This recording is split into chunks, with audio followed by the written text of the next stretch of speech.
Well, good afternoon, everyone, and welcome to another candidate interview. I'm Diane Middleton from the Midland Business Alliance, and joining me this afternoon, we have Diane Bristol. She is a very active member on the MBA's Business Advocacy Council and also on our board of directors. So thank you, Diane, for conducting this interview with me.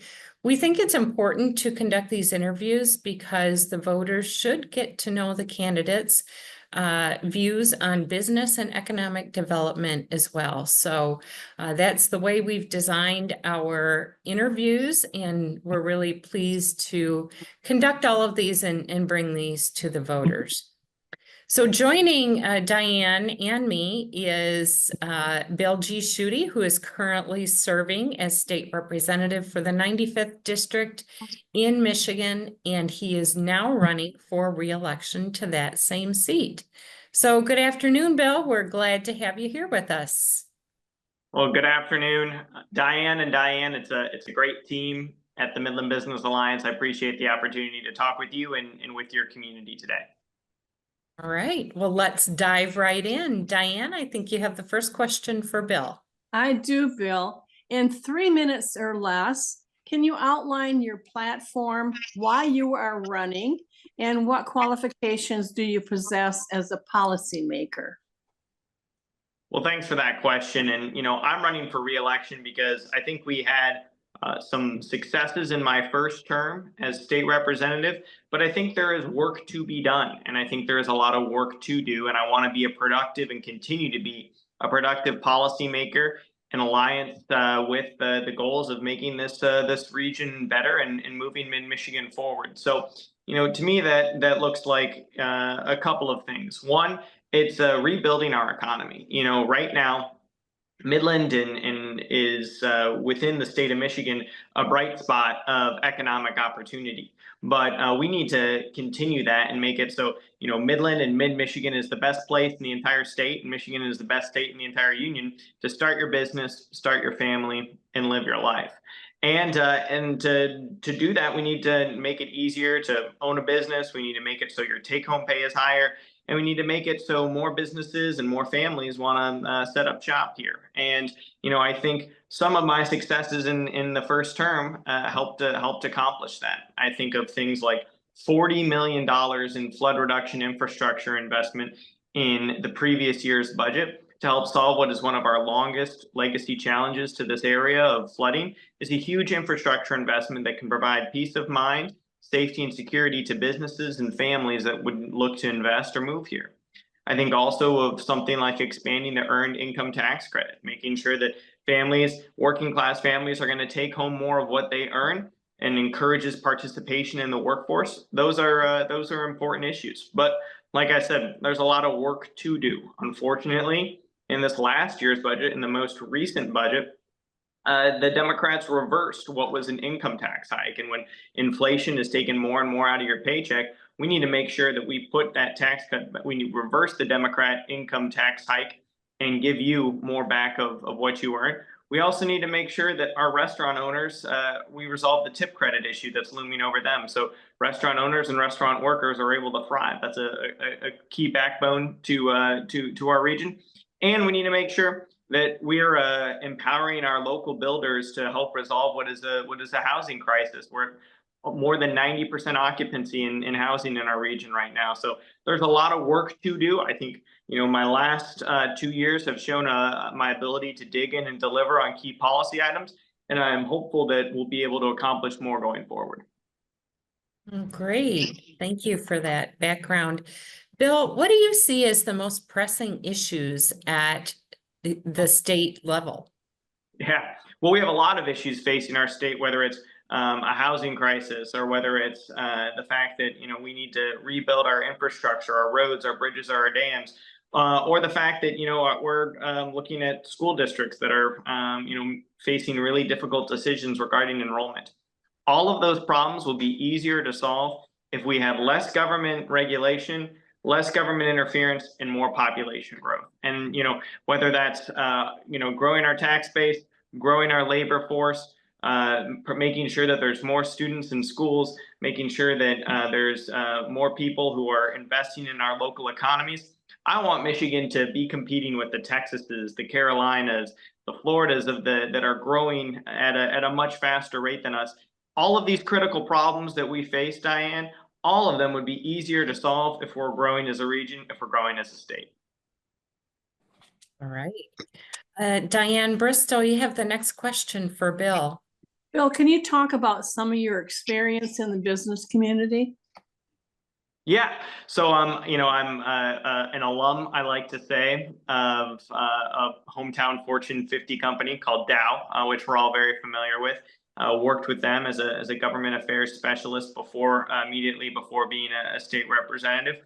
And, I've worked hand in glove with the Midland Business Alliance on some of their key priorities in my time in the state legislature. Again, whether that was working on delivering on $40 million in flood reduction infrastructure in the budget 2 years ago, or that was expanding the earned income tax credit, or being at the tip of the spear, making sure that we resolve the tip credit and paid family sick leave issue that are looming and facing a lot of our small businesses. I'm no stranger at Midland Business Alliance events, whether that's Wake Up Midland in the morning or after hours in the afternoon. I enjoy and meeting with our business community will continue to be an advocate for our job creators and small businesses. All right, well, that's a great segue into the next question, actually. Could you talk a little bit about what steps you might take to support small businesses and encourage job creation around the state? Three key things that jump out at me. First, we need to make sure that we reverse the Democrat income tax hike. The fact that everyone's income tax in the state of Michigan has gone up, a lot of that income is income that hits small businesses and hits a lot of our families here living in the mid-Michigan area.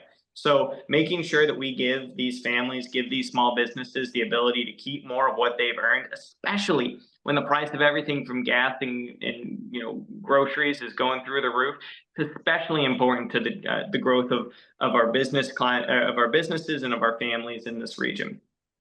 Secondly, I think that regulatory issues are a major, we make it way too difficult for companies to do business here in mid-Michigan.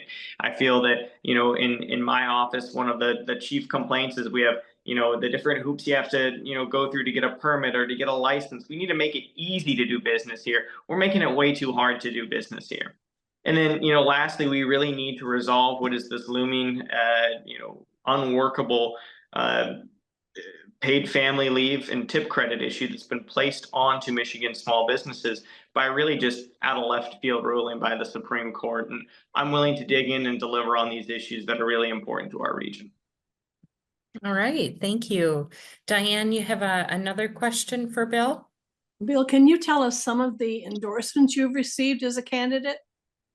Yes, I've received the endorsement of the Small Business Association in Michigan, the Michigan Chamber of Commerce, the Michigan Manufacturers Association, the Michigan Farm Bureau, and the Michigan Corn Growers. So all, some very important core industries. I'd love to get the endorsement of the Midland Business Alliance. I know you guys don't do that, but I think if you check the tape and you check the voting records, Bill Schuette has a very good performance on any scorecard you could put together. Thank you. Bill, we have one final question for you. If you are reelected, what would your approach be to the state budget?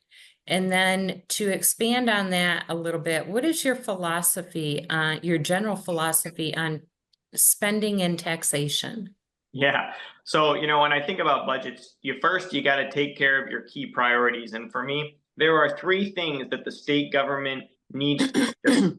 Those are our schools, that's public safety, and that's our infrastructure. And unfortunately, in our most recent budget, we saw an approach where our schools were underfunded. For the first time in more than a decade, our school districts did not receive an increase in the per pupil allotment. That's mixed up. That's not what we should be doing.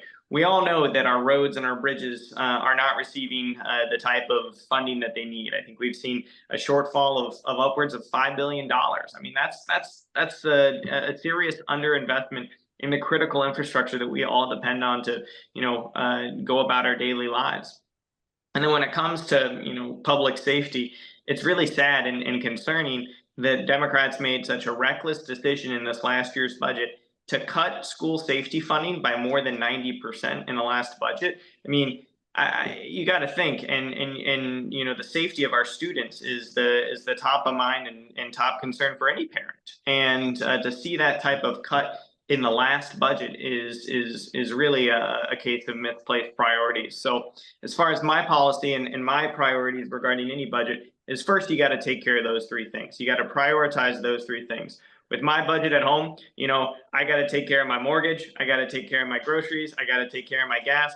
I don't pay for Netflix or Hulu or any of those things until I take care of my first three priorities. So that's the same type of priorities that we need to take when it's coming to the state budget. All right. Well, this has been a great look into your candidacy and your prioritization of issues, Bill. So we thank you for your time. Thank you, Diane, for joining me to chat with Bill here. And again, thank you. Thank you to our viewers. And that's it for now. Diane and Diane, very great. Thank you.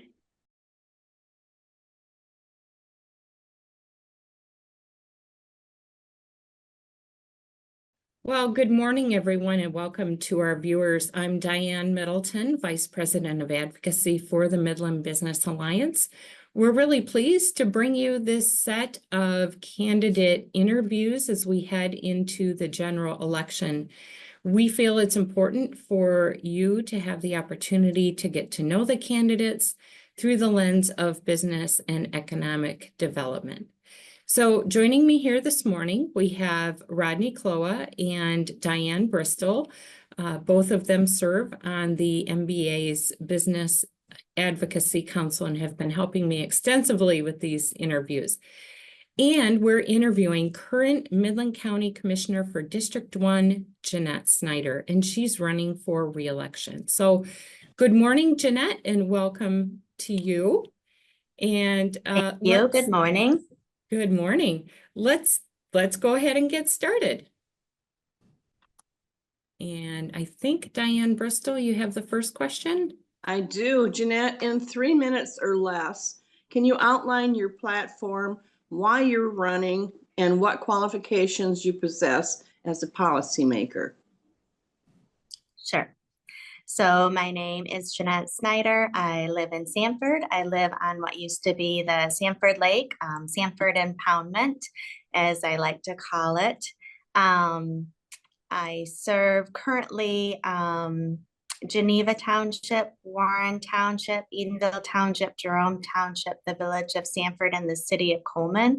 I believe it's one of the most diverse areas. I have about 13,000 constituents, and I've always been a lifelong volunteer in the community. I've been at my church approximately 30 years and a servant there, always serving in the choir, making meals for funerals. I lead all of our showers. So I've always been a volunteer in the community, not so much in the limelight, but more behind the scenes, which is what I prefer. I like to help behind the scenes. And if you volunteer a lot, it spills over into other items. So I was a deputy treasurer for Edenville Township for 9 years, where I helped balance their 21 accounts and collect taxes. And then I served I knew we had maybe some issues going on with our dams in Sanford, and I wanted to get involved and learn about that and help serve our community. So I served for 8 years on the Sanford Lake Association, and the last couple of years of that, I served as president of that organization.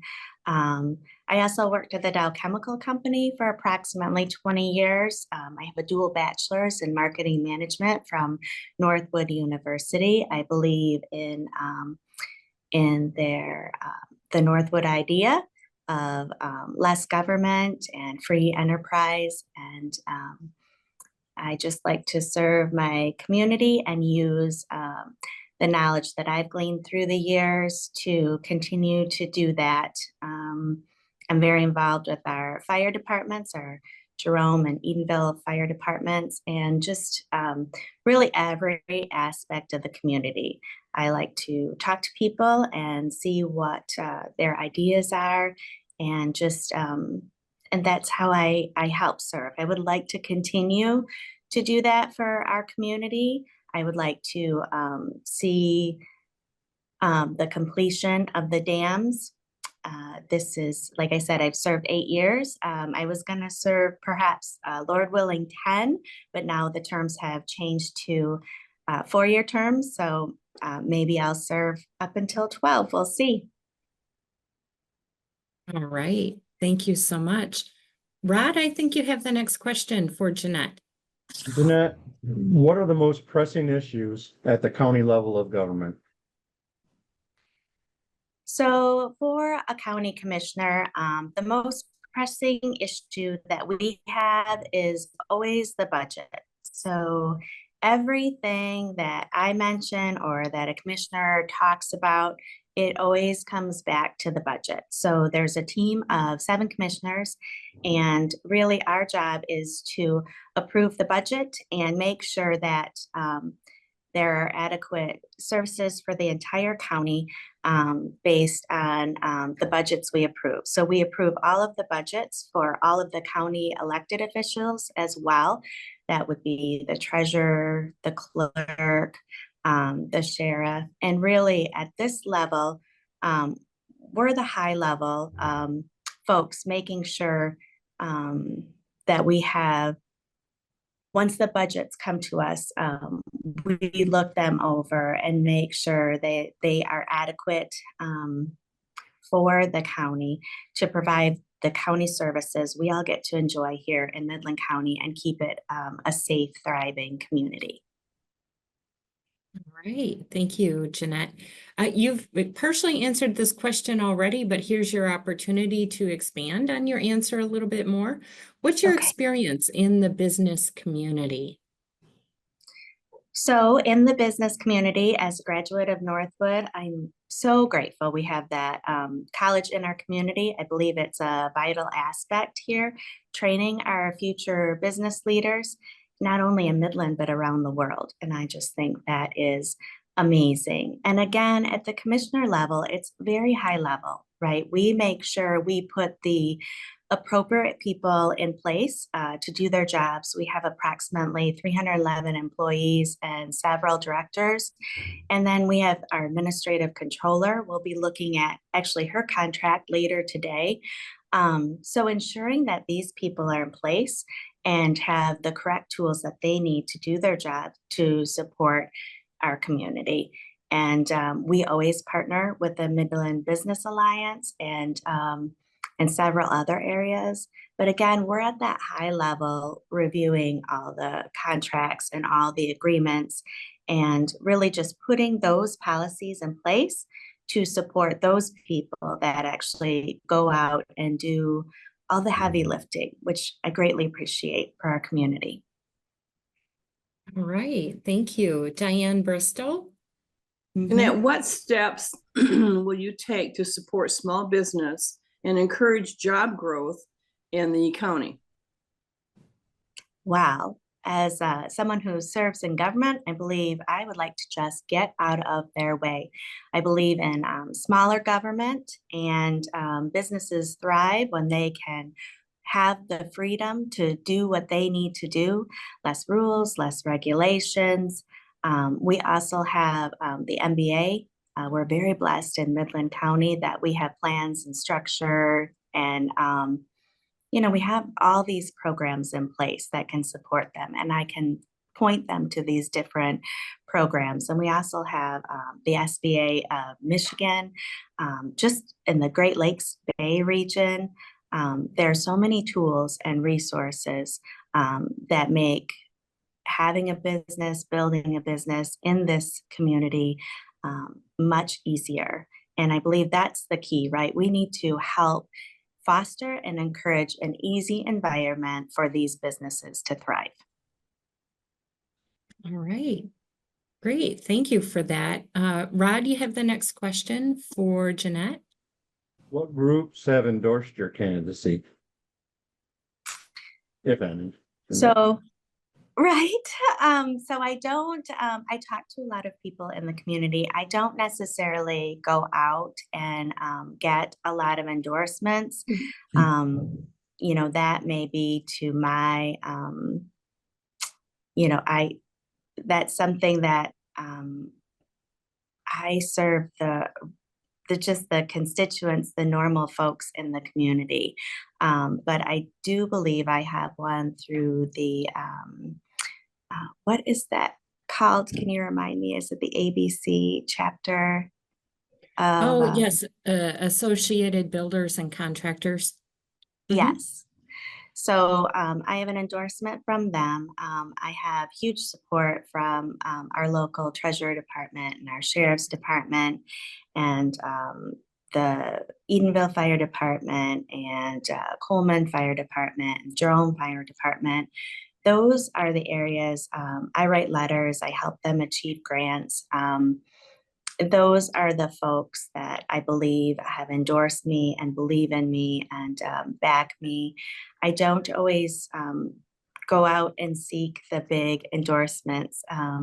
You know, at the county level, I'm busy serving the community.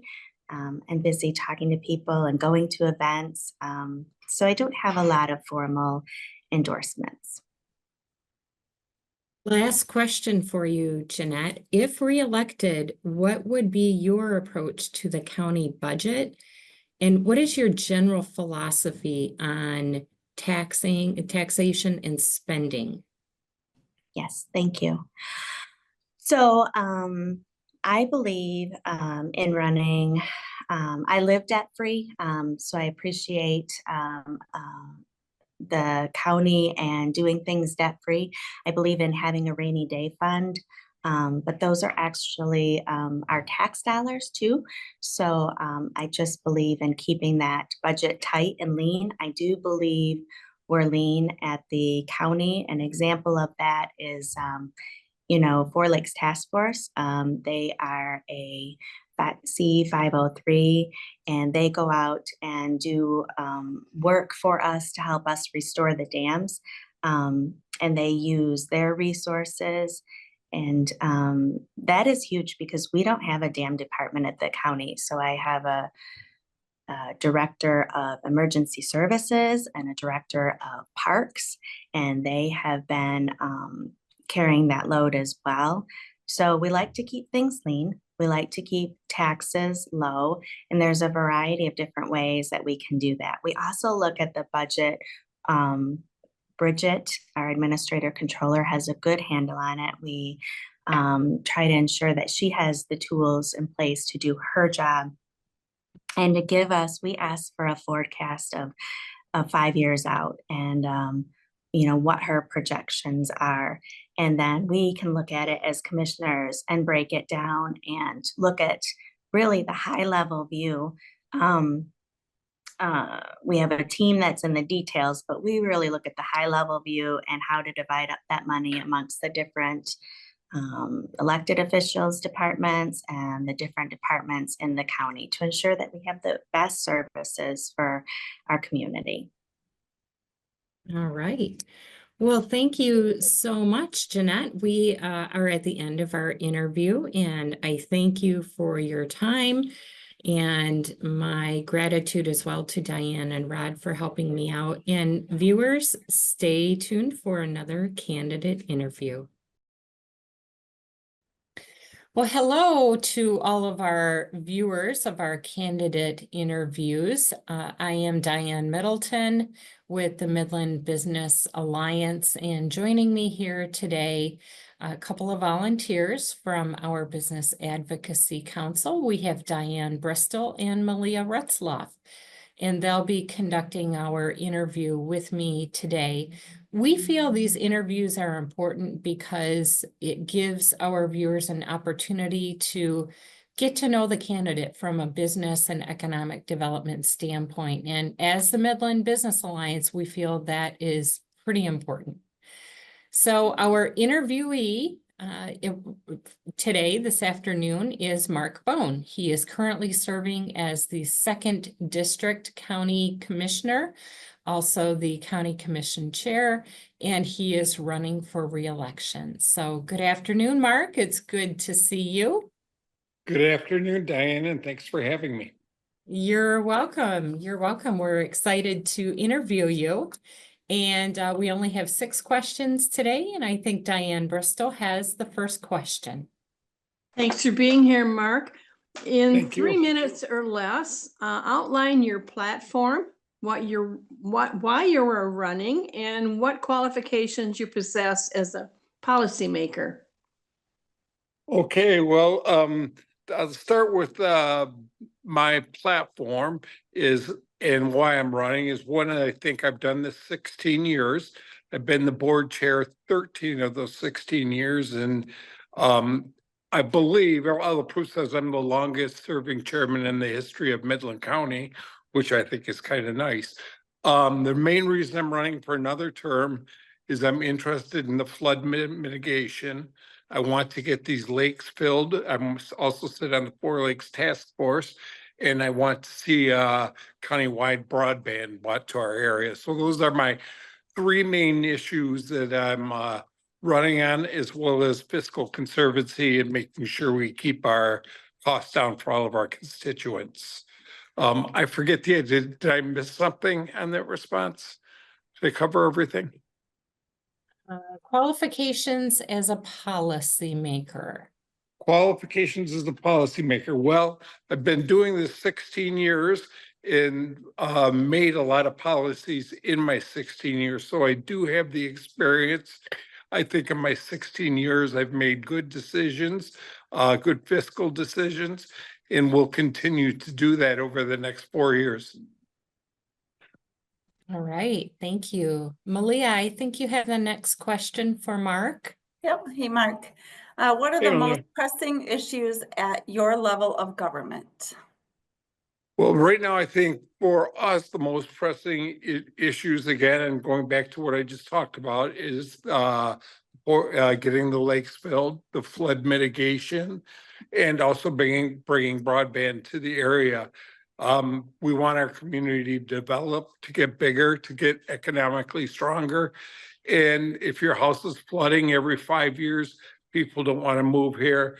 We want the recreation of the lakes, and we need the broadband. We see what happened during COVID and kids being shut down and not being, if you're not well-to-do and you don't have internet or for whatever reason, maybe you don't have internet at your house, kids couldn't get their homework done, and that's our future of those kids. So we need to make sure we bring the broadband also. All right. Mark, for our viewers, could you outline your experience in the business community? Yeah, I think I have a lot of experience in the business community. I started my own insurance agency back in 1997. I was a Farm Bureau agent from 1997 to 2013. 2013, I left and bought in as a partner, that time at Bailey Insurance. I had a partner in 2016. I bought the business out whole. That's when we changed the name from Bailey Insurance to Bone and Bailey Insurance. Also, back in 2010, I opened a grocery store along with my wife called Nature's Gift Organic Market. That ran from 2010 to 2018 when we sold that, and that store is still successfully running in the same location as it was when we sold it. I've also dabbled in some other small businesses, but if there's one thing I'm strong in, it's business. I love business. I love every part of it. So it's just something I really enjoy doing. And I think we need small business in our community. And I'm definitely pro small business and doing everything I can to help that happen. Great. Well, that's a great segue into the next question. And Diane has that for you. Diane? It is, Mark, to keep on that same vein. What steps will you take to support small business and encourage job growth in the Midland County? Well, as far as job growth in Midland County and for our county employees, we've done many wage studies. We're making sure they're paid well. We're being responsible with the tax dollars, also not overpaying, but we want good help, good service, and we have to make sure our county employees are paid very fair, and we're doing that. As far as out in the business community for everybody else, it's not in county government, but employed separately. Again, I go back to the same thing, is we need to have a good community for people to work in and for us to attract and retain talent. And if we have a place that's flooding every 5 years, people don't want to come to that. We've got to get our water issues fixed, whether it be the mitigation or filling the lakes. We need to get our broadband, and we need to give everybody living in Midland County the best services possible to make them want to come work and live here. Great. All right, Malia, you have another question for Mark? Yeah, what groups have endorsed your candidacy? What groups, I've been out to personal people, but I have not asked any groups to endorse my candidacy. I have a list of a lot of individuals, but I have not asked anybody. I mean, I know there are many that would, but I have not come out and said to a specific group, will you endorse me? I've been very friendly with the Humane Society. I know they love the job I've done. I'm sure, I have not officially asked them, but I'm sure they would probably be proud to support me. Great. And we're finding that with the more local races, Mark, that there aren't, there aren't necessarily a lot of endorsements going on. So Right. that's certainly understandable. I have the final question. Go Okay. ahead. Go ahead. I was just gonna say, I could tell you as far as groups, I can tell you the past sheriff's endorsing me. The new sheriff, Scott, will be endorsing me. I have Great. township supervisors endorsing me. So I do have a lot. If we're gonna call those groups are groups I have endorsing me. Okay, great. Great. I'm glad you shared that. Mark, if you are reelected in November, what would be your approach to the county budget? And then to expand on that a little bit, what is your general philosophy on spending and taxation? Okay. My approach to the county budget would be, let's make sure we're not wasting money, and that's what we've done over 16 years. Let's make sure we're not wasting money. Let's not renew all of our contracts automatically. Let's go out, let's shop those contracts, make sure we're getting the best deal on them. It's easy to get lazy and not do that, but that's something we have to do. So my approach would be make sure we're not wasting money, make sure we're watching carefully over the money, and we're spending it smart when we do spend it. And a lot of, and that can be on employee salaries, it can be on employee training, it can be on a bunch of different things. And then there's also looking for the opportunities of where you're going to make extra money. Maybe at Sanford Park when that's back up and running, but we just want to make sure we're watching what we're spending and we're bringing as much in to keep the tax dollars as low as possible for my constituents.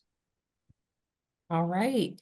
Well, Mark, that concludes our interview. We want to thank you for your time today and a look into your candidacy for re-election. Thank you, Malia and Diane. And viewers, tune in again for our next candidate interview. Thank you. Well, hello and welcome to our viewers. I'm Diane Middleton with the Midland Business Alliance, and we're very pleased to bring you this recorded interview as we head into the 2024 general election. It's an opportunity for our viewers to get to know some of the candidates through the lens of business and economic development. So joining me here this morning, we have Rod Cloa, and Diane Bristol. They both serve on the Business Advocacy Council here at the MBA.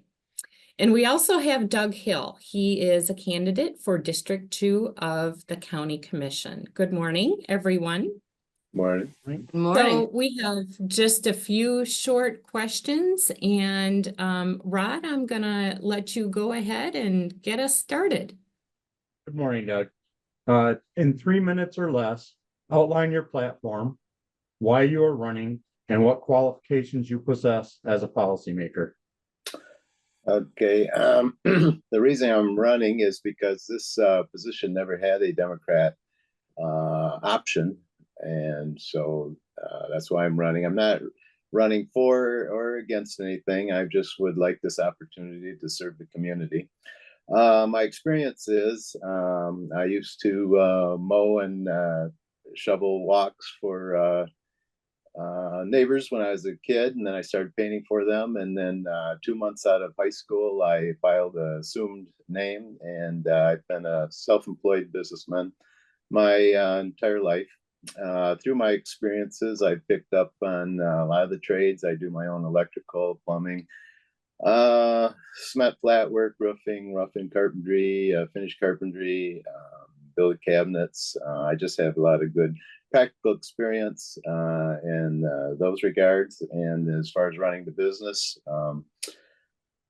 business is totally budgets, working with budgets. When you take off the prints, you have to figure your materials, your square footages. You have to scrutinize the specifications, look for anything that applies to you, and then you put together a bid. And once you're awarded the contract, if you're the low bidder, from that point on, from day one, you have to meet all your budgets and all your milestones so that you end up with a profit. And that is, a practical experience that I would use in working with the council. All right, thank you. Diane, you have the next question. Yes, Doug, what are the most pressing issues at the county level that you feel?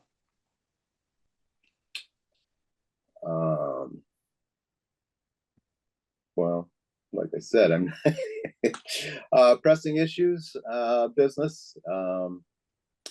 We need growth in the area, especially in maybe manufacturing, so that then service industry and expendable income to help mom and pop operations, businesses in town, and just supporting business. I'm not really Amazon and all the e-commerce, that's good, it's going to exist, but we need to support local business. Okay. Right, thank you, Doug. Doug, this next question, I think you've partially answered it already, but we didn't give you much time to answer it, so I'll give you a little bit more. And the question is, what is your experience in the business community? Okay, well, I was born and raised in Saginaw, Michigan, but my work in contracting has taken me all over the state. I've done quite a bit here in the Midland area. Starting back in probably the 70s, I worked in apartment project, painting apartment project, Woodland Place. I've done second phase of Cleveland Manor, Woodland Place. I've worked downtown, stuccoing buildings, a lot of residential and businesses around town. Am I answering your question? You are. I was wanting to give you a little bit more time to expound on that. So okay, yeah, I've worked all over the state, from Sault Ste. Marie all the way down into the Detroit area, Grand Rapids, over to Port Huron area. So I've been all around the state. okay, thank you, Doug. Rod, you have the next question. What steps will you take to support small businesses and encourage job creation for the county? What steps would I take? Well, that's kind of a broad question. Just supporting the community, not standing in the way of business. I would like to see like it. We need industry, but no one likes to see industry. So in the planning stages, we need maybe setbacks, we need berms, we need landscaping, we need to mitigate the look of industry.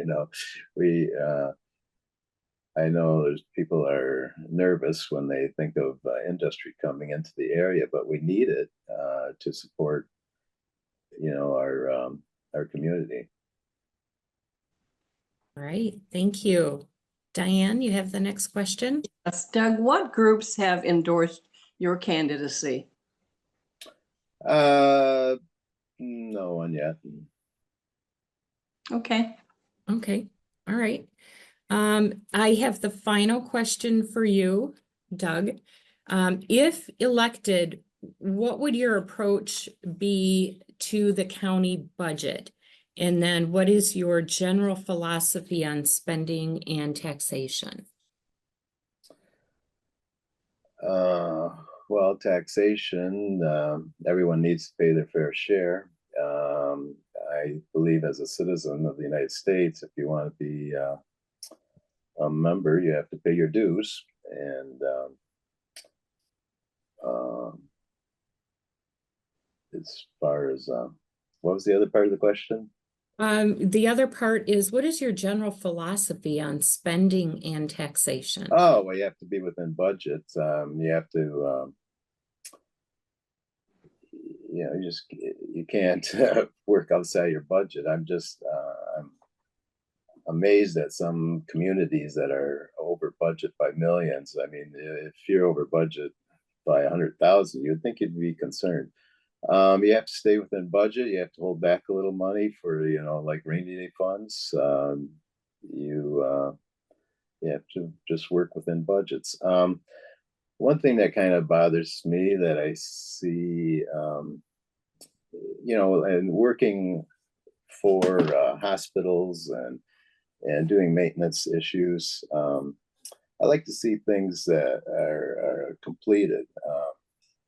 I like to see a project through complete, and sometimes it seems like people stop short of a complete project. And I understand working within budgets, but sometimes maybe something should be delayed a little and then completed the way it should be instead of maybe half done. All right. All right. Well, Doug, we thank you so much for your time this morning. And thank you also to Rod and Diane for helping me out with this interview. And viewers, stay tuned for our next candidate interview. Thank you. Well, hello, everyone, and welcome to our next candidate interview. I'm Diane Middleton with the Midland Business Alliance, and joining me here today, we have Diane Bristol and Rod Cloa. They're very active members, both of them, on the MBA's Business Advocacy Council, and they're going to help me conduct our interview today. We think these interviews are important because you deserve the opportunity to get to know the candidates through the lens of business and economic development. So that's the way we'll conduct our interview. And our candidate joining us this morning is Jim Stamas, and he is running for Midland County Commissioner for District 4. Good morning, Jim. Good morning. How is everyone today? Good, good. Viewers, if that name is familiar to you, it's because he most recently served as state senator. So we're very pleased to have you here with us this morning, Jim, and we're going to get right into our interview. Oh, time's up. No, all right. With that, Rod, you want to get us started? All right. In 3 minutes or less, please outline your platform, why you are running, and what qualifications you possess as a policymaker? Sure. So I think starting with just reverse order qualifications, it's been my privilege and honor to have the opportunity to have served 8 years as a township trustee, 4 as a county commissioner previously, then 6 in the Michigan House of Representatives and 8 in the Michigan Senate. And so also having grown up and still owning owner of a family business in downtown Midland, continues to give me, I think, a balanced perspective on our community, what's happening, and how I can best contribute to the community. Mom and dad, as I was growing up, said in the small business, it's like the community supports us, so find ways to give back to the community. And this is one of those ways over the 25 years of public service that I've tried to do that. And so on the platform, it's the communication, bringing experience and knowledge to the township or to the county board to help continue to retain and attract others to our community and continue to provide the quality of service that Midland is known for. And so I'm excited for that opportunity. All right. Thank you, Jim. Diane, you have the next question. I do. Jim, what do you think are the most pressing issues at the county right now? So I think at the county level, the number one priority needs to be the budget. So I think that we are in a great place. I think Bridget and the current board has continued to put us in a strong place within the county. But maintaining the public services, whether we're talking about our road patrol and or our jails, our courts, our health department, making sure we're able to provide those quality services is probably one of the top priorities that I see as part of that. In addition to that, if we look at how do we retain and attract others to our community, whether we're talking about individuals and or businesses. And I think the best way to do that is to continue to have open dialogue across our community, whether it's with the city, it's with the Midland Business Alliance and or other amazing organizations that we have within our community. And so I think those are 2 of the top priorities. I think the third would be continuing to find ways to improve those services and communication. I think that we also have the priority of a couple of additional ones, I guess. One would be the flood and bringing back the lakes and the mitigation for that. But also I continue here across the county and frankly across the state is the broadband issue as well. And so can the county directly do something with some of those? Not as much as probably we would like to, but we can participate, we can be supportive, and we can be and find those ways that the county can directly help. So those would be where I would focus on that. All right. Thank you for that.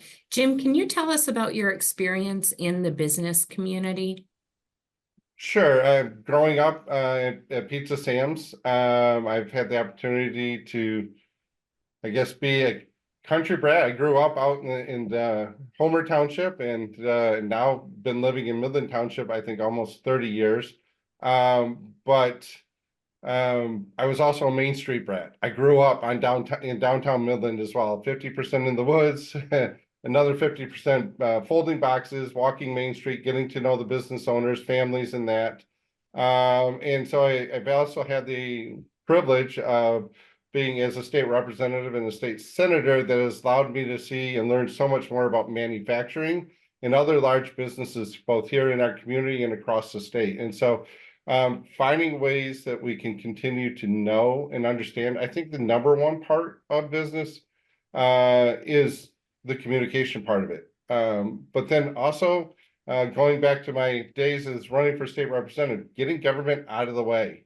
We tend to put too many rules, too many regulations, and then when we do the rules and regulations, we tend to have a challenge on being timely with that as well. And so making sure that those services that the county is providing to businesses and our residents is a priority to make sure that we're focused on business, attracting businesses. Michigan is one of those that has a challenge with we gave zoning and ordinance to the cities, townships, and villages, so the county doesn't have as great of an impact on that. But we can help with communication and be proactive in finding solutions when there are challenges. All right, thank you. And that's not the first time we've heard about government getting out of the way for business. So I appreciate that comment. Rod, you have the next question? What steps will you take to support small businesses and encourage job creation in the county level? So on the small businesses, again, not having the challenge or having the challenge of not doing the zoning and ordinances, the county can still provide those strong services, whether it's providing the public safety and or our law and our courts, our health department provides, especially if it's a restaurant and things like that. The services that we do to continue to make sure public safety, but being effective, communicating well, and being timely on those services. But also making sure that this continues to be a community that is attractive to both the small business and large businesses.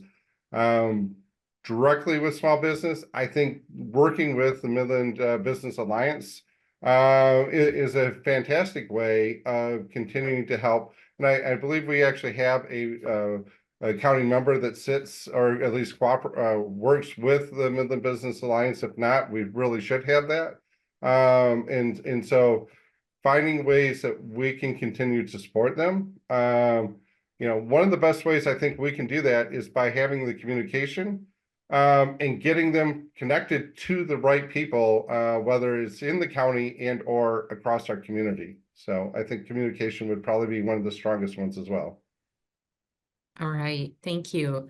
Diane, you have another question for Jim? Yes, I do. I know, Jim, you've had in the past positions that you've been in many endorsements. Do you have any endorsements for this county commission post? I've not sought endorsements, to be quite honest. So I'd have to say at the moment, I don't have any direct endorsements, but I've not sought them either. I've tried to take an approach of looking towards the endorsement being the vote in November on the 5th of the residents of my district, and having the endorsement to come to the county and be a asset and a benefit to all, not only my district or the 4th district, but to the entire county. Thank you. Jim, final question for you. If you're elected, what would be your approach to the county budget?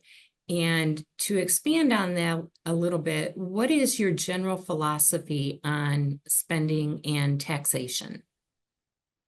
So I think that number one, we have to recognize where the taxation comes from, and that's our residents, right? And so continuing to minimize taxation where at all possible, but then being effective with the taxes that we are collecting. Having the experience as being the budget director for the Michigan Senate and negotiating it, you learn that there are dollars that are specifically assigned for specific services, and you have to leave them within that, but you have to make sure that they're being done and manage them effectively as well. But then you also have general fund dollars, and where do the general fund dollars go? And how do we effectively make sure we're providing the services?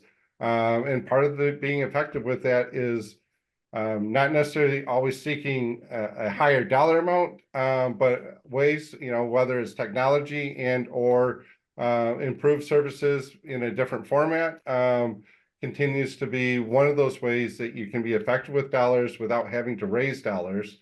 And so, again, being effective with the dollars, understanding how they're done, and making sure those that do have tax dollars coming into them, where we have an oversight, making sure that they are being done equally effectively. And so, but again, looking at if there were to be a need for an increase, I think that's where you also have to look at how do we talk to our residents, how do we talk to our business communities, how is it going to affect them, and make sure that before we consider that, we've had those conversations and know that this is something that is supported by the community before we put it before the community.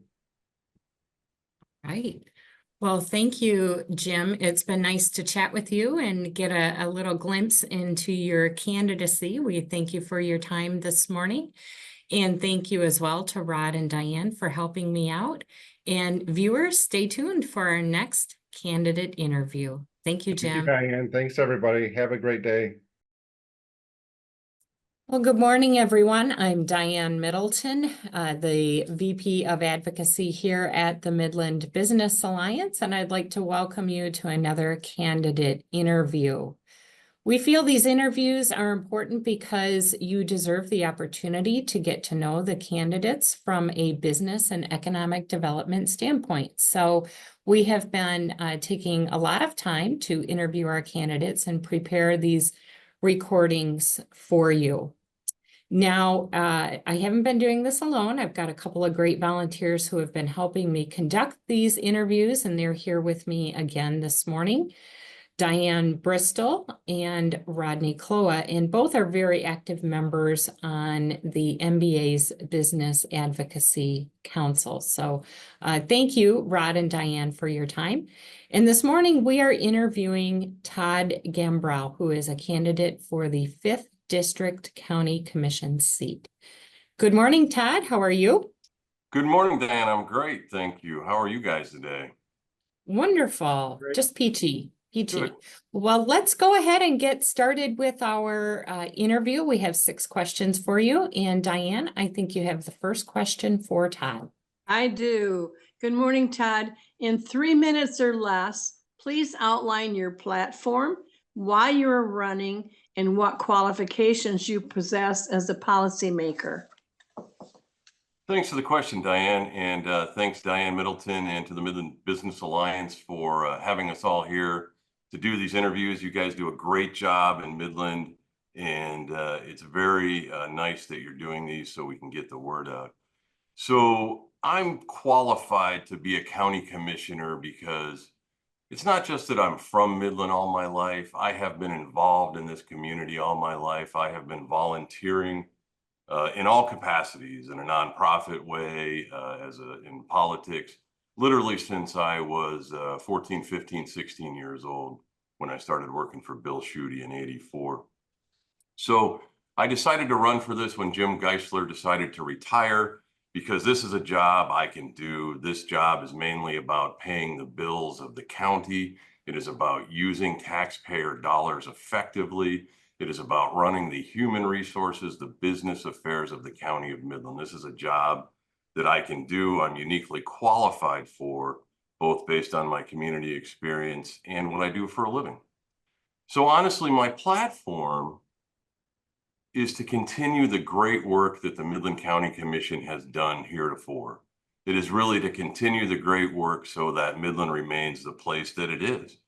It's a fantastic place to live and do business, largely because of the people who have managed it so far. That's my platform, is to continue the great work that has already happened. Great. Thank you for that. Rod, you have the next question for Todd. Morning, Todd. What are the most pressing issues at the level of the county commission? So thanks for the question, Rod. As always, the most pressing issue is to make sure the county and the county commissioners are using taxpayer dollars in the most effective way. It is, again, to make sure we are running the business affairs of the county in the way that makes sure we continue the incredible policies we have and use your money in the most efficient manner. Now, obviously, the flood from 2020, flood mitigation issues, not only rebuilding the dam, working with the Four Lakes Task Force, the City of Midland, and the Business Alliance to make sure we don't go through this again. That's an incredible issue facing the county and the county commission today, as well as what the Business Alliance already does for us in a fantastic way, and promoting employment growth in Midland, making sure we're attracting businesses who want to employ all types of workers, attracting younger families to Midland, and just making sure that through that type of growth, we can maintain the services that we have. All right, thank you. Todd, could you outline for our viewers your experience in the business community? So I have a fair amount of business experience in Midland. I've been a lawyer in Midland for 25 plus years. All I really do is estate work and business work. So I represent a large number of small businesses in the Midland area, as well as very large businesses across the state. I represent some businesses that own very, very large hospitality or manufacturing facilities.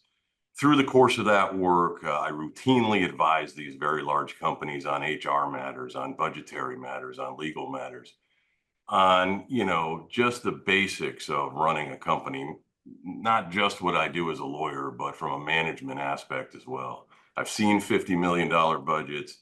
I've hired lots of people. I've fired lots of people. I understand what it means to manage those kinds of things. As a side note, I've been involved in a number of small businesses on my own here in Midland. I've owned storage units. I've owned a restaurant. I own lots of rentals. It's just, I'm very in tune with the Midland business community. All right, thank you. Diane, you have a question for Todd. Excuse me, what steps, Todd, will you take to support small business and encourage job creation? So the Midland Business Alliance already does a lot of that work. So the first step is really for the Midland County Commission to work hand in hand with the Business Alliance and support the Business Alliance in its work, okay? The second thing is for the Midland County Commission, to the extent it can, support our local state representative and congressman in their efforts to lessen the burden of regulation placed by state agencies, to lessen the barriers to business placed on by state agencies. Diane has done a great job through the Business Alliance of explaining the new overtime law, for example, explaining the new sick leave law. So to the extent it can, the Midland County Commission needs to support these efforts to make sure that the barriers to entrance are severely reduced. Right now in Michigan, it's difficult to get into a business. It's difficult to be successful in business because of the regulations and taxes. So again, I'll say it, to the extent we can, support the efforts to make Michigan itself and Midland a much more business-friendly environment. Great, thank you. Rod, you have the next question? Yeah. Todd, what groups have endorsed your candidacy? And we realize this is more of a small local campaign, but still. Yeah, I haven't sought a lot of endorsements. ABC, Associated Builders Contractors of Greater Michigan, endorsed me specifically. And like you said, Rod, this is a small town where a lot of us know each other. So obviously Bill Schuette and John Molinar have endorsed me. Sheriff Green has endorsed me. Lots of business leaders. And I'll tell you, if you look at the Midland Daily News, which I assume you all do, you'll see lots of letters to the editor on my behalf from Midlanders of all walks of life, not just Republicans, not just business owners, but Midlanders of all walks of life. So I would say I have received an incredible, very humbled by the number of endorsements and letters I've received in that regard. All right, thank you. Final question for you, Todd. If you win your election in November, what will your approach be to the county budget? And to expand on that a little bit, what's your general philosophy on spending and taxation? Well, Diane, when I win the election in November, my philosophy will be that the least amount of tax and the least amount of spending are the best way to go. All right. So I know we don't have a lot of control over the taxation. We do have an incredible amount of control over spending. So I think the Midland County Commission has done a nice job heretofore in reining in spending. But I'll tell you, I'm a fiscal conservative. I believe in the lowest amount of taxation all the way around. And in terms of spending, I mean, we need to make sure we are spending taxpayer dollars in a way that makes sense for all taxpayers as efficiently and productively as possible. We're not out there to just willy-nilly, create programs or plans that cost a lot of money. We are there to make sure that the taxpayer dollars are being used correctly, just like I do at home. The idea is to make sure that the business affairs of the county are run in an efficient manner. All right. Well, great. Thank you so much for all of your insight through this interview into your candidacy, and certainly for your time. And Diane and Rod, thank you as well. This concludes our interview, and viewers, stay tuned for the next candidate interview. Well, good afternoon, everyone, and welcome to our viewers. I am Diane Middleton. I'm with the Midland Business Alliance, and we're really pleased to bring you these recorded interviews as we head into the 2024 general election. We feel it's important for our viewers to get to know the candidates through the lens of business and economic development. And so that's why we're conducting these interviews and bringing them to you. Joining me today to conduct our interview, we have Rod Cloa and Rob Musselman and Diane Bristol, all members of the MBA's Business Advocacy Council. And we're interviewing CJ Mickelson, who is running for County Commissioner in District 5. Good afternoon, CJ. How are you? I'm fine, and it's Michelson, actually. Michelson, I apologize. Right, CJ Michelson. All right, well, with that, let's go ahead and get right into our interview. Brad? CJ, in 3 minutes or less, please outline your platform, why you're running, and what qualifications you possess as a policymaker. Okay. The reason why I'm running is because when the flood hit in 2020, I got flooded, and I organized our neighborhood over here by the hospital, and we started asking questions about what was going to be done about flood mitigation. And what we got was basically nothing. They didn't really have a plan at the time. They couldn't give us any real answers. So basically it spurred me on to go ahead and run for county commissioner, because apparently things weren't getting done that I felt needed to be done. So I'm going to run for county commissioner. We are going to, well, I'm a firefighter, so firefighters get things. When we're called out to a scene for somebody's problem, we go ahead and solve the problem. And we are going to try to solve some of the problems that Midland County has, that as I see them. As far as platforms, was that the second part of the question? Yes, sir. Yeah. Basically, the function of government is to serve the greatest amount of people and do the greatest amount of good for the greatest amount of people. So our platform is to try to do that as a very basic, bottom level understanding of government. There are things that I want to do. I think in the county and the city, there are some things that need to be done. We continually talk about needing to increase population, where the increase, there's a need for housing, for childcare, and of course flood mitigation, which I think is already, the ball's rolling on that. And I think regional transportation. So these are some of the things that I want to work towards. when I'm elected. And I think they all kind of fit together a little bit. We need to bring in more jobs into the area, so there's going to be a need for housing, which, well, there already is a need for housing, but we'll have more. And you bring people into the area, and there's a need for childcare. We lost a lot of childcare in the pandemic. So also, I drive a dial-a-ride bus. I've seen the need for transportation for people that don't own cars here.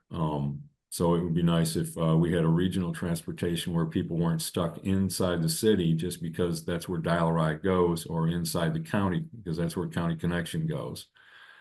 We can move them to other places where they can actually maybe get a better job, or we can get people to some of the colleges in the area. Yeah. You're holding up your hand. I'm guessing that we're about done. We need to move to question 2. Thank you so much. Absolutely. Sure. And Diane, I think you have the second question. I do. Excuse me. What do you think are the most pressing issues at the county level? Well, I just mentioned some of them. I think the whole county, there's a need for affordable housing at almost every level, from apartments to starter houses. There's a lot of people that have money for a starter house, but there aren't very many lower level housing for them, homes. So matter of fact, most of the houses that go up that I've seen are $350,000, $400,000. So it would be nice if we can start getting people moved maybe out of apartments into a starter house, or a well, just that. Childcare, there's always a need for childcare. If you can't put people, if you can't get people affordable childcare, people don't go to work. They don't go back to work after the pandemic. So that needs to be done. I know that on Perrin Road, they just built a new childcare facility. So, but also with the childcare, there's making it a better business model. It's kind of hard for them to retain people. They have a lot of turnover. Pay is low. Those kind of things. So that's one thing. What was the rest of the question? That's fine. Okay. What is your experience with the business community? Not all that much. I worked in government for my entire career, as a firefighter, and then now as a dial-ride driver. So I don't have a lot of experience working in business itself. I've never owned a business. My experience is with government itself. All right. Rod, let's move on to you. What steps will you take to support small businesses and encourage job creation for your county? Well, steps I would take. As far as small businesses go, I mean, I'll have to say I don't have a good handle on that. Overall, I mean, because I've never created a small business myself, I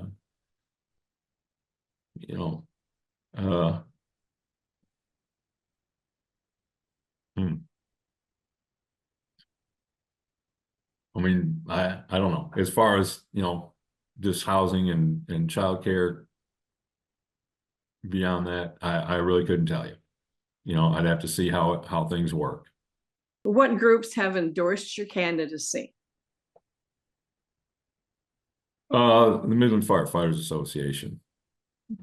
Okay, thank you. All right. And actually, we're at our last question. Rob, would you like to bring it home for us, please? Would love to. If elected, what will your approach to the county's budget? And what is your general philosophy on spending and taxation? Well, I'm sure the county has to have a balanced budget. So you have to work within that. You know, they can't deficit spend, and usually you try to spend just about everything you can, unless there's a rainy day fund that money needs to be put into. Can you repeat the question? Sure. If elected, what will your approach be to the department's budget and your philosophy on spending and taxation? Well, spending, you know, you set some budget priorities and you try to direct money towards them. I mean, you know, hopefully if you've projected that there's projections that you're going to have more money in your budget, you know, you've got a little extra to work with and push them towards your priorities.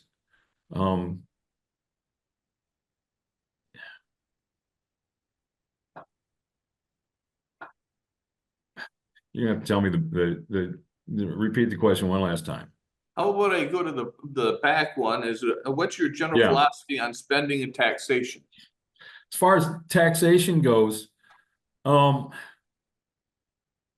if you don't have to increase taxes, usually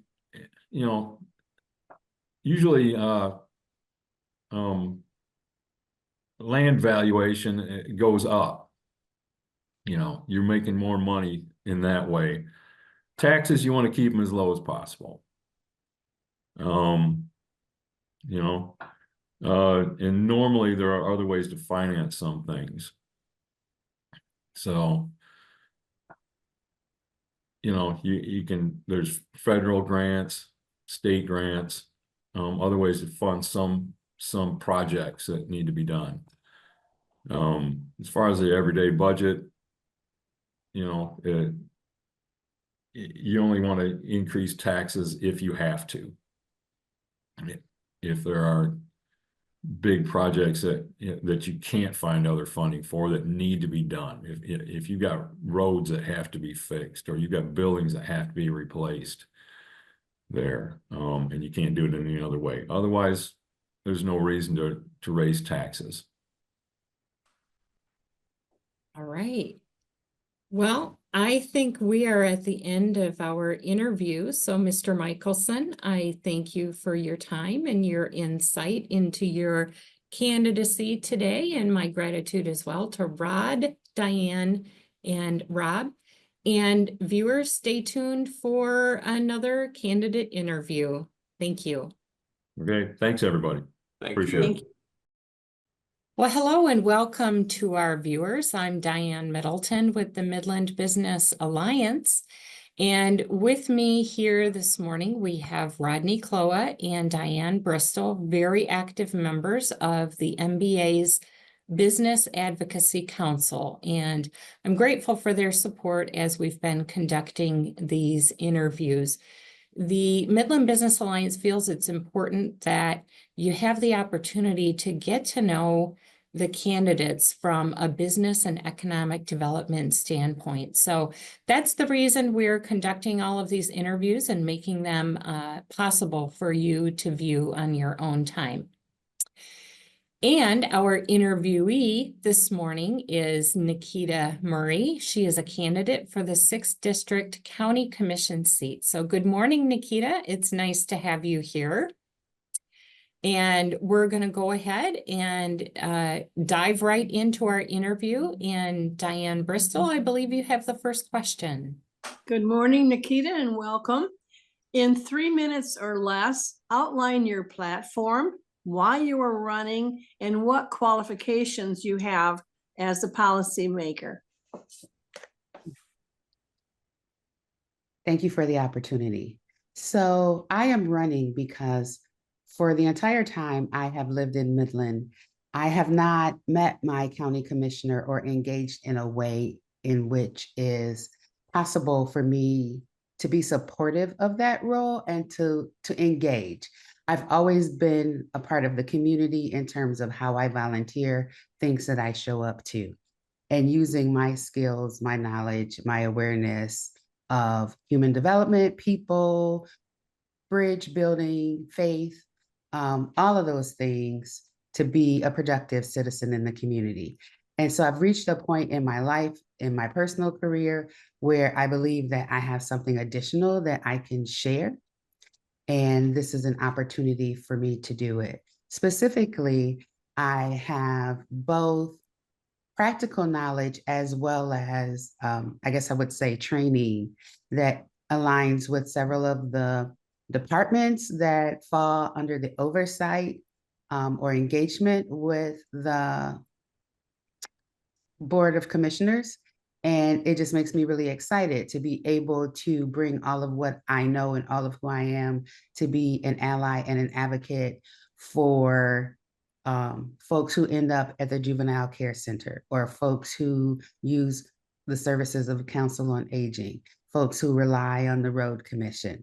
All of those are just three areas where I have direct experience. And because I have direct experience, I would get the opportunity to bring that into the decision-making that goes along with supporting Midland County. All right. Thank you for that, Nikita. Rod, I believe you have the next question. Good morning, Nikita. Good morning. What, in your opinion, are the most pressing issues at the county level of government? That's a really good question. And because this role represents the entire county and not just one area, obviously I'm running as a representative of District 6 in the city of Midland. And so that's one perspective. But in total, it represents the entire county. And so it really depends on who you're asking in terms of what's the most important. So if you ask the people who live around the lake, they're definitely going to say being able to continue to help shepherd the county through that process of rebuilding that area is one of the top initiatives. But if you're a young family or an up-and-coming family and you live in the city, and I would say that this is the case for the entire county, but if you live in the city and you're struggling to find childcare to be able to work that's affordable, you're going to say that that's one of the top issues. If you're struggling to find affordable housing or housing to your liking, that could be the top issue. So I really believe that that's the type of question that requires you to bring all of the perspectives together as you set priorities and define like which part of the elephant do we bite first, knowing that we are going to consume the entire elephant. All right, thank you for that. Nikita, could you explain to our viewers your experience in the business community? Okay, so other than being a consumer, which should not be taken lightly, that's my perspective. I oversee a nonprofit of my own. And so while it is a 501c3 and it does not operate in the same way as a small business, certainly some of the challenges that come up for small businesses that are for-profit are very similar to that experience of operating a nonprofit. You have to make sure that all of your regulatory paperwork is submitted on time. You have to make sure that your books are reflective of what's happening. You have to, you have to market. You have to make sure that people know who you are and how to engage with you. You have to assess the impact of what you're doing, just like depending on what your business is. If you're operating a bakery and nobody's buying your baked goods, you have to take a step back and say, what is it that I need to do differently to make my business profitable and thriving. And so operating a nonprofit, I won't say in the same way, but it's very similar. Am I having the impact that I hope to have? And if not, what do I need to do different? What do I do well? What do I need to do differently? All right, thank you for that. Diane Bristol, you have the next question for Nikita. Yes, what steps will you take to support small business and encourage job creation in the county? From the perspective of the Board of Commissioners, I think there are two major things that we could do. One is be clear in the partnership and the collaboration or the collaborative relationship between the Board of Commissioners and business. The Board of Commissioners will represent a lot of individuals with a lot of interests, right? Because we're talking about the county. And at the same time, we all sink and swim by the success or failure of our businesses and the economy in the county in which we live. And so it's important that we're always thinking about how can we help our business partners be innovative and creative in both sustaining their own business, but then also creating an environment that will allow us to bring in new business opportunities that will be sustainable. And so the infrastructure of the county and the city is very important to that, because if we're not inviting people into an environment that will allow them to thrive and be sustainable, then none of us are successful. All right. Thank you for that explanation. Rod, you have you've got another question for Nikita? Nikita, and I preface this with knowing that it is a small local election that you're in, but what groups have endorsed your candidacy, if any? Oh boy, I should know that. And you know what? That's going to embarrass me a little bit because I can't spit any out right off the top of my head. I will say, knowing that it is local, that a lot of my support has been grassroots. A lot of my support has been through or related to individuals with whom I have connected over the 33 years that I've lived in Midland County. And so in terms of big organizations or well-grounded organizations in this community, other than union support, I would say my support has primarily been grassroots, and I'm a little proud of that. All right. I have one last question for you, Nikita. If you win your election in November, what would be your approach to the county budget? And then to expand on that a little bit, what is your general philosophy on spending and taxation? And I smile because I know that there's a flyer going around that says, ask Nikita what she thinks about raising our taxes, it just went out yesterday. So it was really funny because the implication is that just by virtue of running, and this is a partisan race, unfortunately, that I must be aligned with different philosophies around taxing. And I laugh because just as an individual, right? When we think about everybody being able to be successful, thrive, enjoy life, not struggle financially, and not struggle financially, not because of things that they could necessarily do differently that they control, but the things that they don't control. And so taxes is one of them. And so when you ask me about my philosophy around taxation and taxes, I believe that everybody should be taxed equitably. Now, as an unmarried person without children, I am very well of the share of taxes that I pay. And I pay into things that do not necessarily come back to me as an individual, right? But that's what it means to be in a community that grasps what it means to be a citizen in this society. And no, we pay our fair share. And so, no, I'm not looking to raise taxes because I understand the impact of that. And I'll make it even more closer to home. I understand the impact of those things living in a community like Midland, which is amazing. And fortunately, we have a lot of resources to help people. But when I first moved to Midland as a young working professional, working for the Midland Daily News, I struggled financially because it was a small newspaper. And so I graduated from college. I did all the things that we were told to do. I went to college, I graduated from college, I got my first professional job, and I still had to work 2 jobs. So I get it.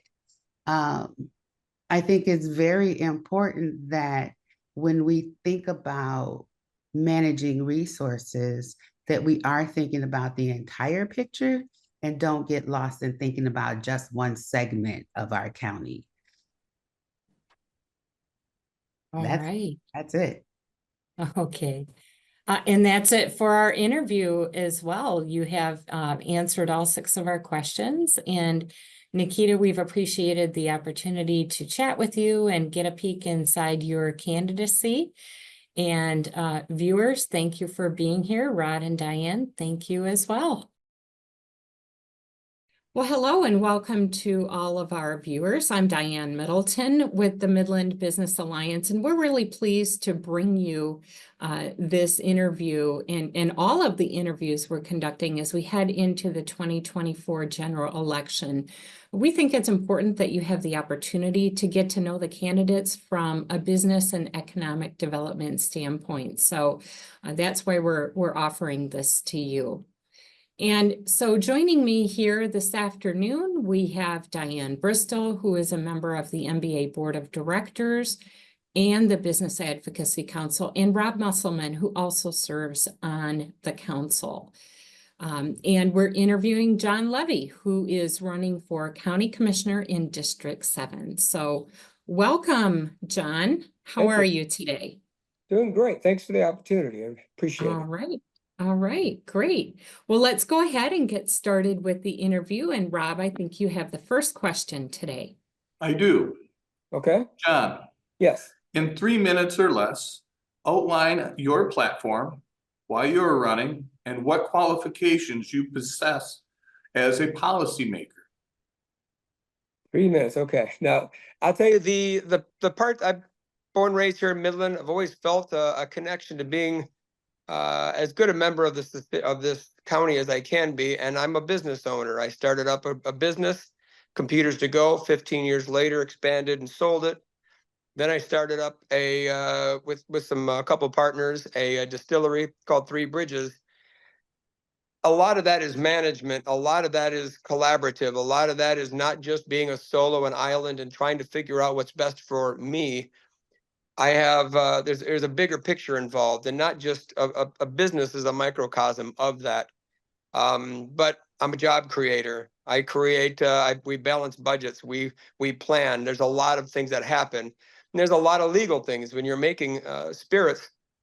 You're having to deal with a lot of different organizations. It's not what's in it for us. And when we first opened up, I jokingly say the word takers. We needed help. We had never done this before. There was a lot to figure out, and there was a lot of hoops to jump through, and a lot of different groups that had a different interest and a different look as to what would be their interest in our endeavor. In doing so, I promised people, once we help us out, help us, and for whatever they could help us, we would be givers once we opened. And we have opened that floodgate, and we seek out people. We don't just wait for people to ask us, hey, we reach out to. We do nonprofit fundraisers all the time. We seek them out, try to help them raise and get established within the community, raise money, raise awareness, and give back as much as we can. In addition to that, I don't know am I less than 3 minutes, Rob?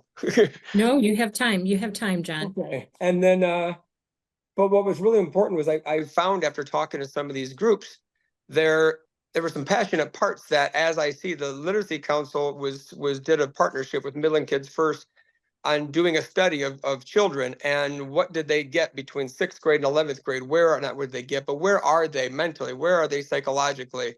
I realize there's a big weakness in that gap. After COVID, this group of individuals, their trust in themselves, their faith, their wanting to be part of a group, and dealing with authority, it had gone downhill. And I think we need to, as a group, pay attention to these small pockets. Being a business number cruncher, it's very easy to look at a spreadsheet and make big decisions, but I think we've got a human element that needs some attention. And I think big thing I want to see Midland do is move towards getting larger businesses to come to Midland. And I think having an attention to taking care of our youth is an important thing. All right. Thank you. And that's less than 3 minutes. Thank you, John. Diane, I think you have the next question. I do. John, what do you think are the most pressing issues at the county?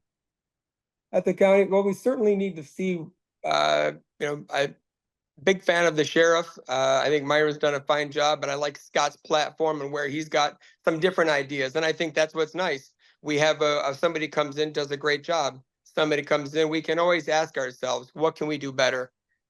Very excited for what the new sheriff coming in and I've talked with him and some of his ideas. So I'd like to, obviously we need to figure out what we're going to do with the water, the dam. That's a huge. I lean towards Lee Rouse and Mark Bone. They've got a really good insight as to some solutions for us.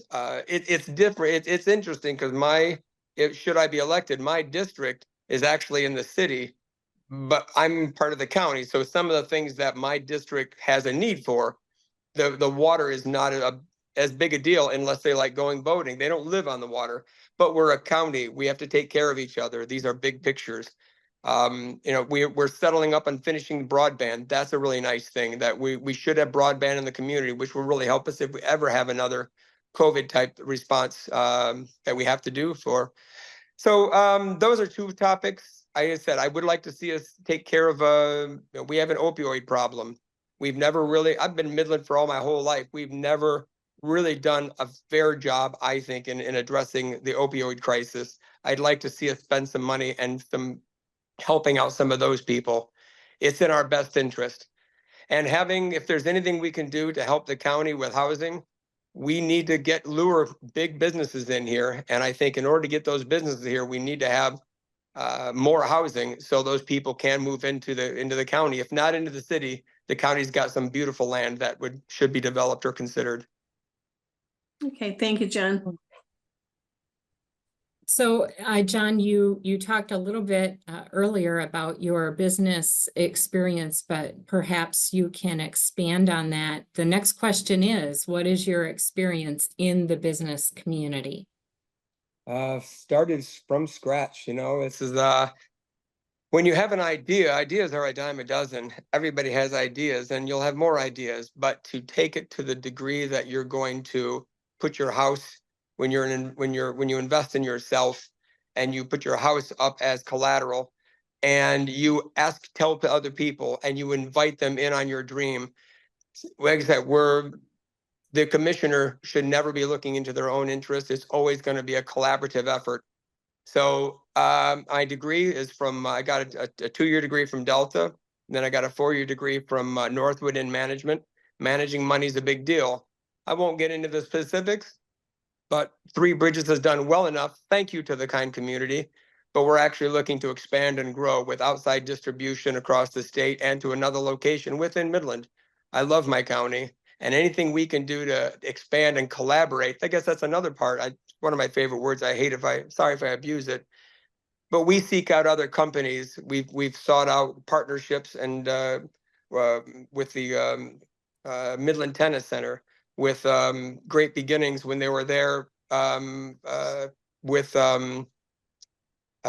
Grove Tea, with Gourmet Cupcake Shop. And as we make partnerships with these groups, we try to lift each other up and help each other. We're obviously doing a lot with Pizza Baker next to us. But I guess the whole thing with business is investing in ideas and helping each other achieve and expand and educate ourselves so we can be good at what we're interested in.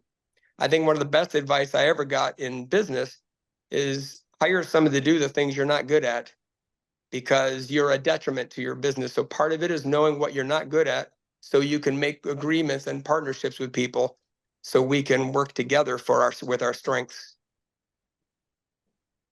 Okay, all right. Thank you so much for that. If you see me raise my hand, John, we're getting a little bit pressed for, that means we're getting pressed for time. Right now, we're okay, but I just wanted to let you know. Okay. And then I'll just. and it looks like Rodney Cloa, another member of the Business Advocacy Council, is joining us as well. Rob, Hey, I'm going Rodney. to give the next I'm going to give the next question to you. So go ahead. To me? Yes. Oh, thank you. What steps will you take to support small businesses and encourage job creations in your county or city? Well, I've been a member. I still say chamber. Sorry, MBA. It's been a long time. A lot of people do. I know. I'm breaking the habit. I think that they're a great place to start. The amount of things that they can connect with. Not to mention, we've got some amazing banks and bankers, and even our lending institutions through the credit unions can really help businesses understand what it is to put together a business plan.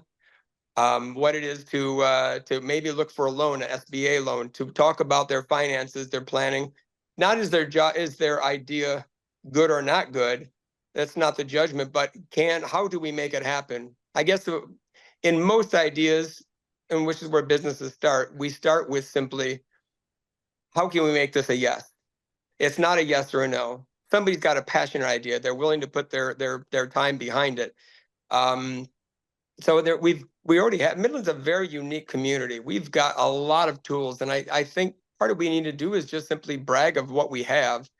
But I would definitely start with the tools that we have. We also have Go Great in Midland. That's a really nice avenue for getting out a better understanding of how to connect socially.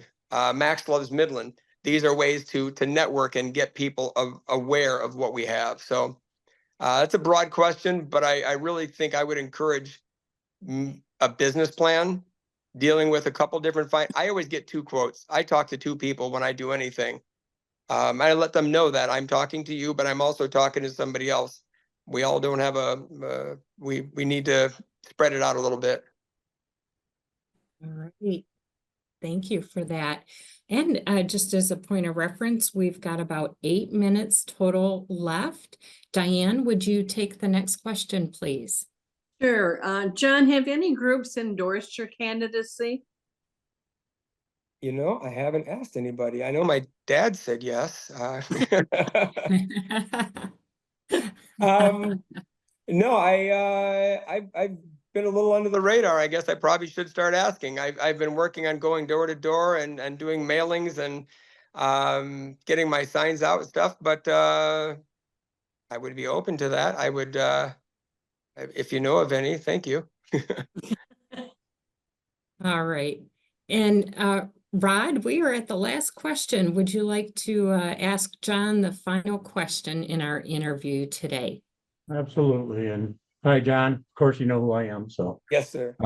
If elected, what will be your approach to the county's budget? And follow up, what is your general philosophy on spending and taxation?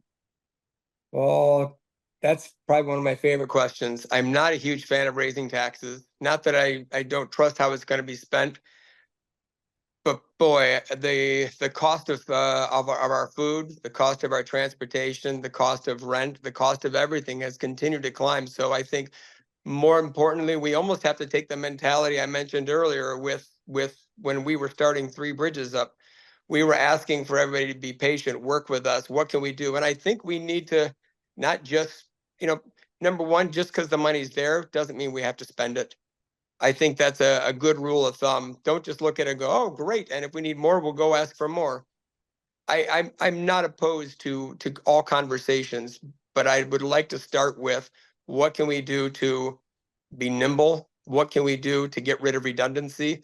So like I said, I'm not necessarily excited about always raising taxes, and that's not always a good solution. But yeah, bottom line, just because we have it, how nice would it be if we didn't spend it and we saved up for something and we actually had the money in the account and just went ahead and bought it when we need it? That, we do that as humans all the time. I want to buy a car. We'll save up for it. When I want to do this, I don't go to my boss when I want to buy something new and ask for a raise. That seems kind of silly. We kind of need to run the government kind of like we do our person. Why don't we save for something? Not a bad idea. All right. Well, thank you, John, for your time today and your insight into your candidacy. That's about all we have time for, but we do appreciate your time. And my gratitude to Rob and Diane and Rod as well. And viewers, stay tuned for another interview. Thank you. Thank you. Hello, viewers, and welcome to another candidate interview. I'm Diane Middleton with the Midland Business Alliance, and we're pleased to bring you yet another candidate interview as we head into the 2024 general election. The Midland Business Alliance feels it's important for you to have the opportunity to get to know our candidates from a business and economic development standpoint. So that's why we're recording these interviews, and we're very pleased to offer these for your viewing. Joining me today, we have Diane Bristol and Rod Cloa. Both are very active members of the MBA's Business Advocacy Council.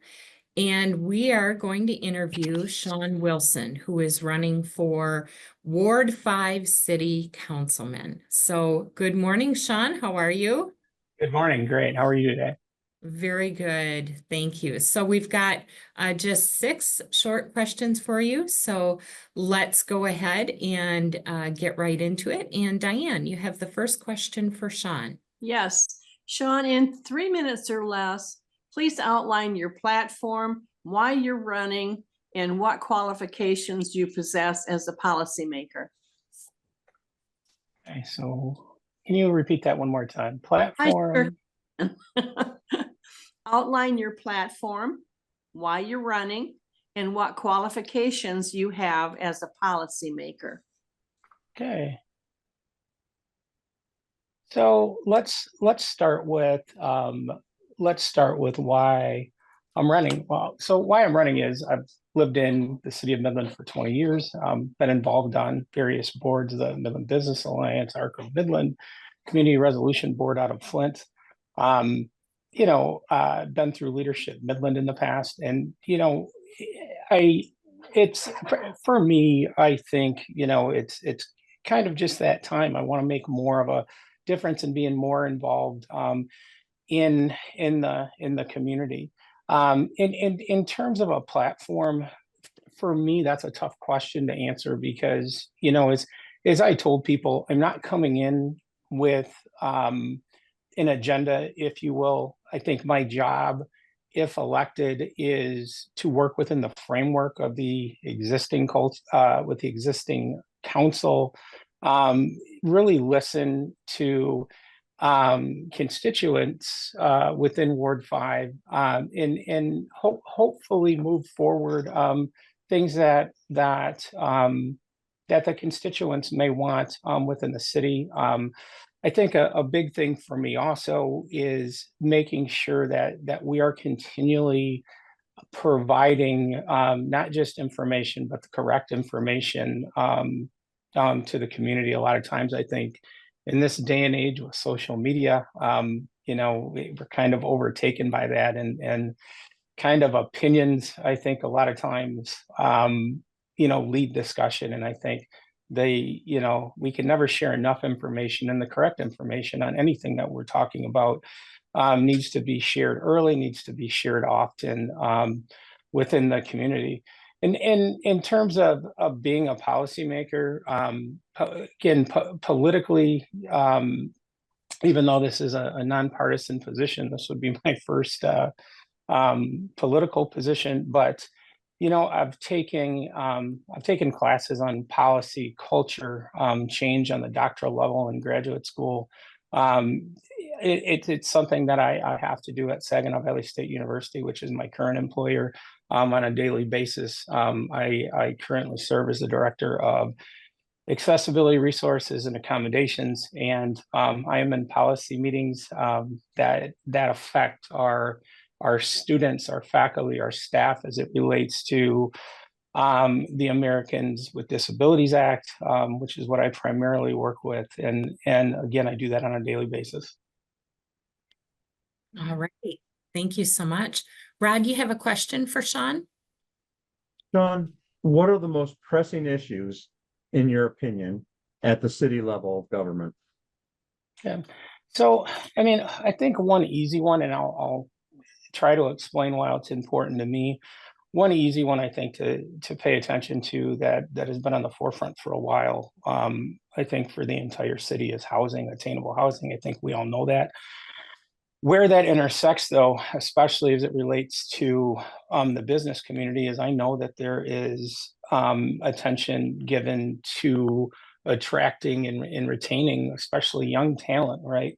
We don't want to lose our high school and then our college graduates to other cities and other states. And I think that that's why that, attainable housing is so important, because it intersects with so many things. It intersects with our ability in the city to attract businesses here. As I understand it, for the first time, ever, they're looking at, what is Midland's growth? Well, maybe Midland can't show significant growth, 5, 10, 15% that a lot of these businesses are looking for. But as we know within the region, the fact that we've maintained while all of the other communities around us have declined by way of population is a significant thing. But if we want to move forward as a community, that housing has to be in place. We want to move forward in a meaningful fashion. So, and I also, when I look at it, is Midland's not the community it was 10 years ago. I think 10 years from now, Midland's not going to be the community it is today. And we really need to plan towards that, which I think we're doing a great job, and make decisions that are going to, set us up for being the most impactful community that we can be. And I for me, I think it really starts and ends with that issue, because even if we can attract new businesses to the community, we know My Michigan Health is growing. I certainly don't want people who are at some of our larger employees, like the hospital, like the public school system and Dow, to have to live outside of the city of Midland, because for me, this is a great place to live, right? I don't know why anybody would want to live anywhere else. I think in some cases they may be forced to, just because of where we're at from that housing stock. All right. Thank you, Sean. Could you describe for our viewers your experience in the business community? So my experience in the business community, if I take that literally, I wouldn't say that I have a lot of experience. I've never ran a business. Now, with that said, I've been on the Midland Business Alliance board for a number of years, and I don't think a meeting goes by where I don't garner a piece of information, that I didn't know before I walked into that room. Because I've been on the Midland Business Alliance board, I've been, able to interact with a lot of the business owners in this community.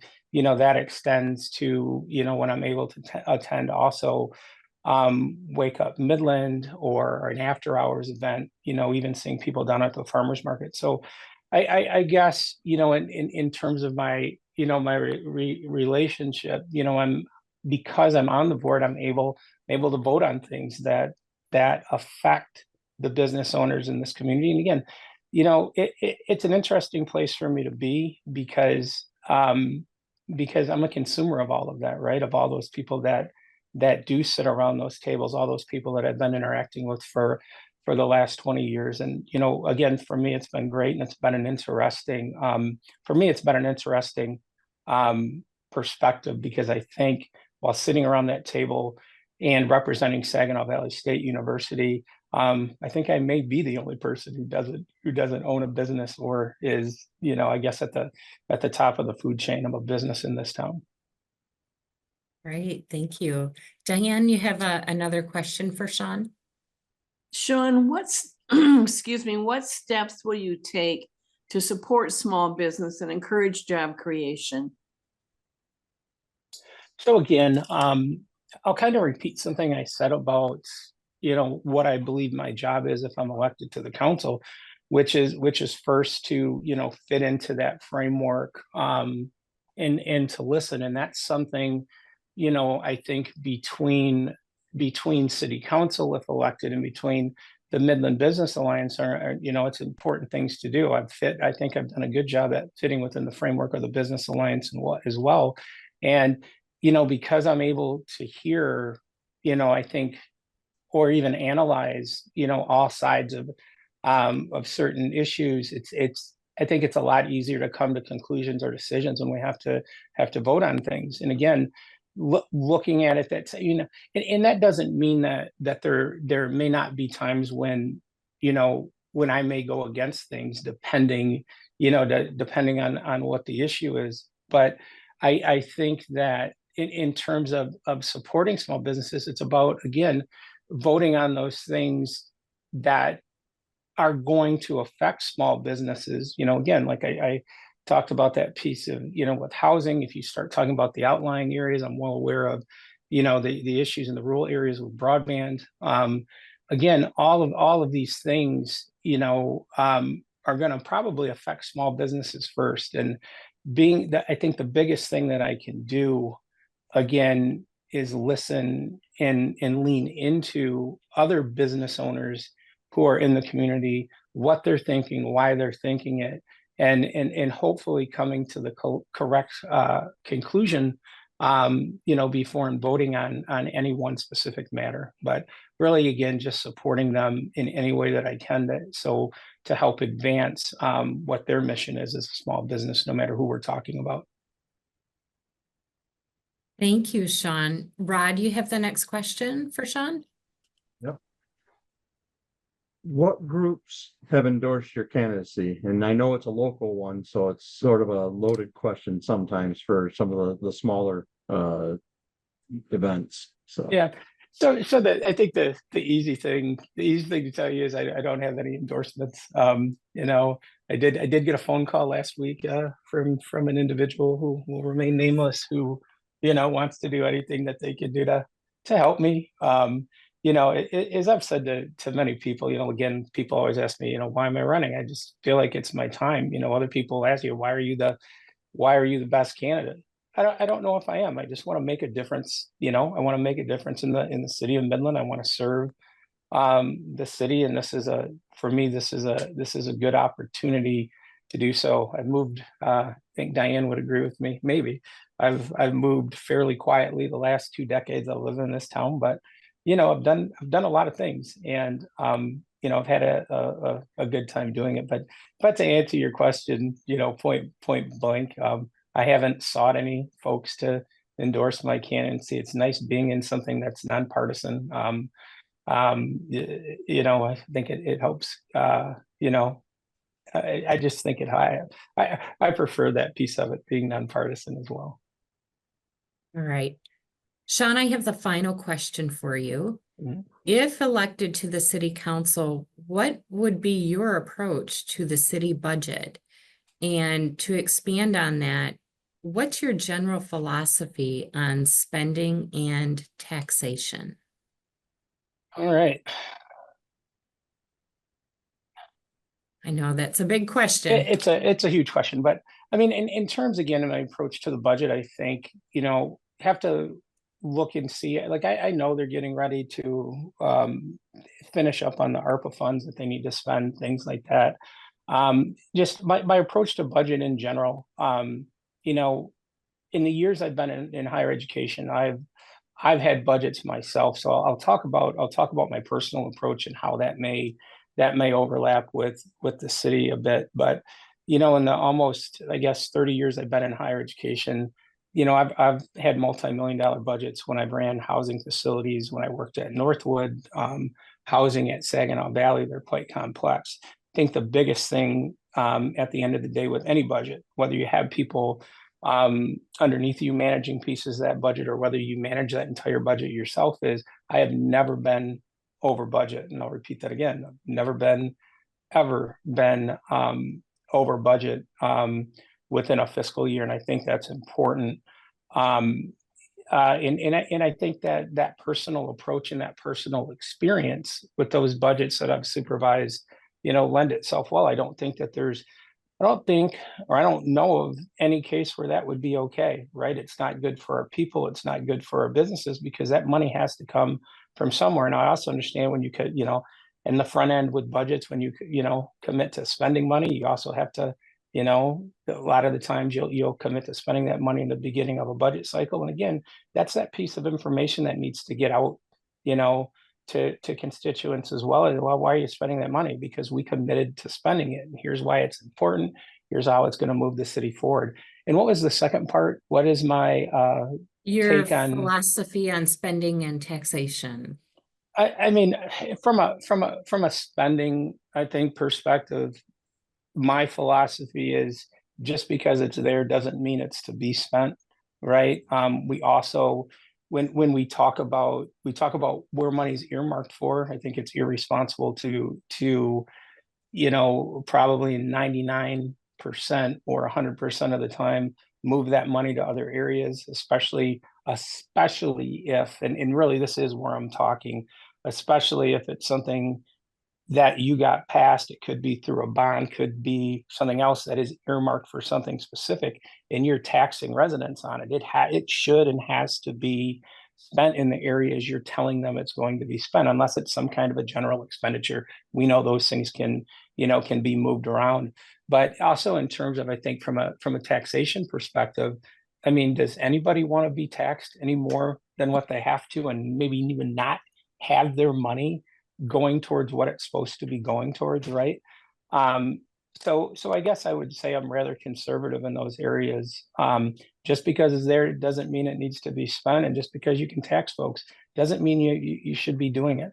I'm not a fan of large rainy day funds, right? I mean, I think in any organizations they have rainy day funds, and I said this yesterday to someone, and this it's not a, when I look at the Midland Public Schools is getting ready to pass a bond. Well, or at least attempt to pass a bond. Well, one of the things for me, as a voter in the city is, I want to talk to them about their fund balance and, how much skin are they going to put in the game, or is that fund balance going to stay where it's at? We're going to go out, try to pass another bond. Now, I think hopefully a lot of people we're getting there understand the reasons why some of these things need to happen. We have some aging facilities. We need a new middle school. Something does need to be happen going forward. But I think, again, we're talking about spending and taxation. It needs to be done in the most responsible way possible across the board. All right. Well, thank you for that. That does conclude our interview with you, Sean. We really appreciate your time and taking a little bit closer look at your candidacy. So thank you. Rod and Diane, thank you to you as well. And viewers, coming up, another candidate interview. Thank you. Thank you.